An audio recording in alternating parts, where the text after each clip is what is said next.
మోంతా తుఫాను వల్ల నష్టపోయినటువంటి రైతులను పరామర్శించేందుకు వైఎస్ఆర్ కాంగ్రెస్ పార్టీ అధినేత వైఎస్ జగన్మోహన్ రెడ్డి ఈరోజు కృష్ణా జిల్లాలో పర్యటిస్తున్నారు. అయితే జగన్మోహన్ రెడ్డిని పర్యటనని ఉద్దేశించి భిన్నాభిప్రాయాలు అయితే వ్యక్తమవుతూ ఉన్నాయి. మోంతా తుఫాను ప్రభావం చూపిస్తున్నటువంటి సమయంలో అసలు జగన్మోహన్ రెడ్డి రాష్ట్రంలోనే లేకుండా అప్పుడు సమర్థవంతంగా పనిచేసినటువంటి ప్రభుత్వాన్ని ఆయన ప్రభుత్వ వైఫల్యంగా, అది మ్యాన్ మేడ్ తుఫానుగా ప్రభుత్వం మీద బురద జల్లేటువంటి ప్రయత్నం చేశారు. అప్పుడు అసలు ఆయన ప్రజల్ని, ఆంధ్రప్రదేశ్ వాసుల్ని పట్టించుకోలేదు.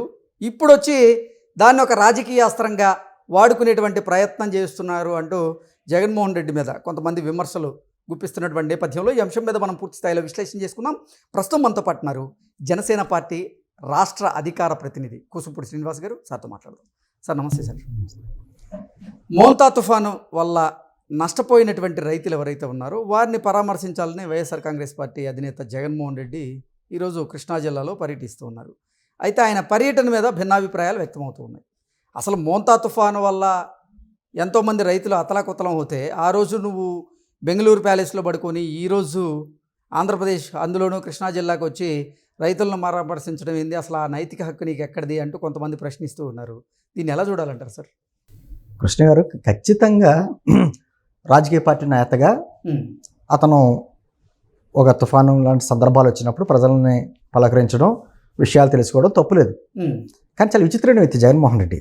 ఈరోజు కృష్ణా జిల్లా పెడ నియోజకవర్గంలో ఇప్పుడు అతను వెళ్తున్నాడు. ఇంకా అక్కడ దారి పొడవునా వాళ్ళ కార్యకర్తలు హారతులు ఇవ్వడం, డీజేలు, డ్యాన్సులు.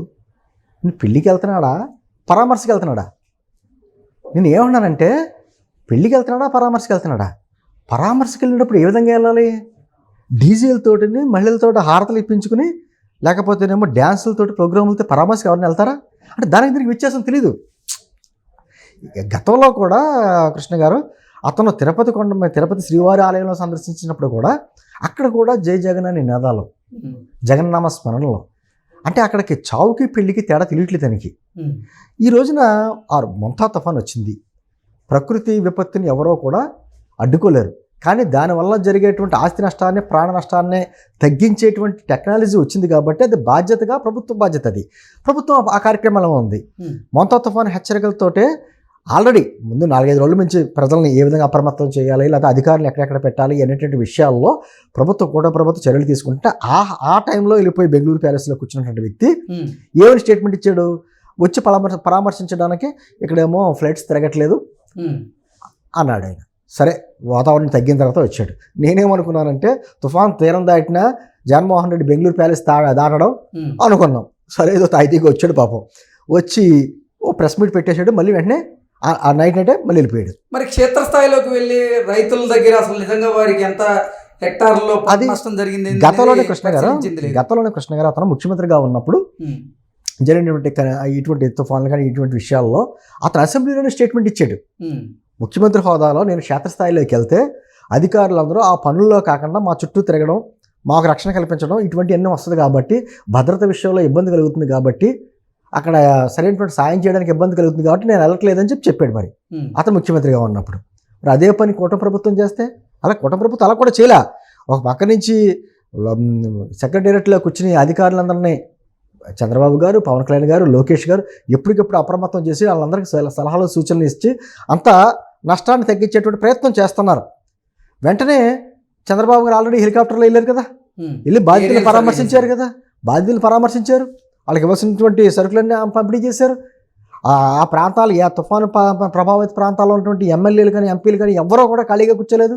వాళ్ళందరినీ కూడా అద్భుతంగా పనిచేశారని చెప్పి ముఖ్యమంత్రి గారు కూడా వాళ్ళని ఇచ్చేశారు. అంటుంది ఇక్కడ అద్భుతమైన కార్యక్రమం జరిగింది. తుఫాను మనం ఆపలేం. నష్టాన్ని తగ్గించడంలో కూటమి ప్రభుత్వం సక్సెస్ అయింది, అభినందించాలి. ఈయనేమంటున్నాను సార్, ఈరోజు వచ్చాడు ఆయన. వచ్చి అతను ఏం చేస్తాడు? కూటమి ప్రభుత్వం మీద విమర్శ చేయడమే తప్ప వాళ్ళకి సంబంధించినటువంటి కొంతమంది పేడ్ ఆర్టిస్టులను పెట్టుకుని వాళ్ళనే బాధితుల కింద పెట్టుకుని కూటమి ప్రభుత్వం మాకేం లేదమ్మా, మమ్మల్ని చూడలేదు, మమ్మల్ని అనాథలా వదిలేసింది అనేటువంటి డైలాగ్స్ కొన్ని ఇస్తూ ఉంటారు స్క్రిప్ట్. ఆ స్క్రిప్ట్ వాళ్ళతో మాట్లాడించి దాన్ని మళ్ళీ తాడేపల్లి ప్యాలెస్కి వచ్చి అతను చదవడం తప్ప అతను చేసింది ఏంటి, చేయబోయేది ఏంటి? గతంలో బుడమేరు వరద వచ్చింది, ఏం చేశాడైనా? ₹1 కోటి ప్రకటించాడు. ₹1 కోటి ఎవరికి ఇచ్చాడు? అంటే 1 కోటి రూపాయలు ఎవరికి ఇచ్చాడు? ఇప్పుడు అతను హయాంలోనే వచ్చినటువంటి కరోనా టైంలో పవన్ కళ్యాణ్ గారు ఆంధ్రప్రదేశ్ ప్రభుత్వానికి 50 లక్షలు, తెలంగాణ ప్రభుత్వానికి 50 లక్షలు, కేంద్ర ప్రభుత్వానికి 1 కోటి రూపాయలు ఇచ్చాడు ఆయన ఏమో డైరెక్ట్గా అక్కడ ఉన్నది జగన్మోహన్ రెడ్డి మిస్యూజ్ అవుతూ డబ్బులు ఏమో ఆలోచించలేదే, ప్రభుత్వానికి ఇచ్చాడు కదైనా. నువ్వేమన్నా ప్రభుత్వానికి రూపాయి ఇచ్చావా? ఎప్పుడైనా ఇచ్చావా? ఎప్పుడు రూపాయి సాయం చేయకపోగా మాయం అలా చెప్పేయడం. మీ అదేదో సినిమాలో మెరుపుతేగా రామ్మ వచ్చి వెళ్ళిపో అన్నట్టుగాను బెంగళూరు నుంచి తాడేపల్లి ప్యాలెస్కి ఎలా వెళ్ళిపోతున్నాడు, ఎలా వస్తాడు ఈసారి. కానీ ఎన్నిసార్లు వెళ్ళి ఉంటాడంటే అతను పదవి కోల్పోయిన తర్వాత బెంగళూరు ప్యాలెస్లోనే. అది అతను మొన్న అన్నాడు కదా, ఏదో మైండ్కి అప్లై చేస్తే ఆర్టిఫిషియల్ ఇంటెలిజెన్స్ అని చెప్పేసి, అలా మైండ్కి అయినా అప్లై చేసి ఆ బెంగళూరు ప్యాలెస్లోనే తాడేపల్లి ప్యాలెస్ సెట్టింగ్ చేసి అక్కడి నుంచే మాట్లాడుకోవచ్చు కదా, ఎందుకు మళ్ళీ ఖర్చులు దండగా. ఎందుకంటే గతంలోని తిరుపతి వెళ్ళకుండా శ్రీవారి సెట్టింగ్లు కూడా తాడేపల్లి ప్యాలెస్లో వేయించుకున్నాడు, సెక్రటేరియట్ సెట్టింగ్లు కూడా వేయించుకున్నాడు. సెట్టింగ్లు అలవాటు కదా ఇతనికి, ఎందుకు తాడేపల్లి ప్యాలెస్ సెట్టింగ్ అక్కడే వేసుకుని అక్కడే మాట్లాడుకోవచ్చు కదా. అంటే మోంతా తుఫాను తీరం దాటిన తర్వాత జగన్మోహన్ రెడ్డి ఆంధ్రప్రదేశ్కి వచ్చారు, తర్వాత ఆ పార్టీ నేతలతో కూడా వీడియో కాన్ఫరెన్స్ లో మాట్లాడారు. మరి అప్పుడు ఎందుకు పర్యటన చేయలేదు, ఇప్పుడు ఎందుకు చేస్తున్నారంటూ కూడా కొంతమంది ప్రశ్నిస్తారు. అది అంటున్నా, అతను ఎందుకు వస్తాడో ఏంటో ఏం మాట్లాడతాడో నాకు నాకు ఒక్కొక్కసారి అనిపిస్తుంది. ఆ స్క్రిప్ట్ రాసి ఇచ్చేవాడు చాలా కష్టపెట్టాడు జగన్మోహన్ రెడ్డి మీద. ఓకే, అతనికి మనం ఏది రాసినా చదువుతాడు, ఇతనికి అర్థం అవుతుంది కదా అనుకుంటారో ఏంటో. అతను నిజంగా దాంట్లో ఉన్న పదాలను చదువుతా ఉంటాడు అలాగా 2-2.5 గంటలు.